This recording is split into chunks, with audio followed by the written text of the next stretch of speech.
Okay, તમારું નામ? મારું નામ પાયલબેન મનસુખભાઈ રાઠોડ છે અને આ જે સમાજના કુરિવાજો છે એ બધામાં અમે માનતા નથી. જેમ કે કાળા કપડાં પહેરવાથી અપશગુન છે, લાલ કપડાં કે સફેદ કપડામાં જ એક દુલ્હન જોવા મળે છે. પણ મેં વિચાર્યું કે કાળા કપડાં કે લાલ કે પીળો એ બધા કલર એ કંઈ હોતું જ નથી. બધા કલર પહેરવા એ આપણી ઉપર હોય છે.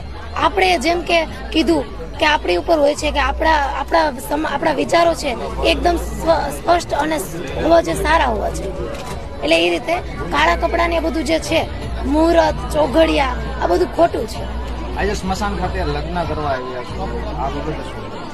આજે હું સ્મશાન ખાતે જે લગ્ન કરવા આવી રહી છું તે મારા માટે બહુ સારું છે કે હું એક ઉદાહરણ આપું છું સમાજને કે આ બધું જે છે ચોઘડિયા, મુહૂર્ત, આ બધું ખોટું છે. આમાં તમે ના માનો. બીજી વાત કે રીતિ રિવાજો મૂકી અને આ પરંપરા અપનાવવાનું કારણ? રીતિ રિવાજો મૂકી અને આ પરંપરા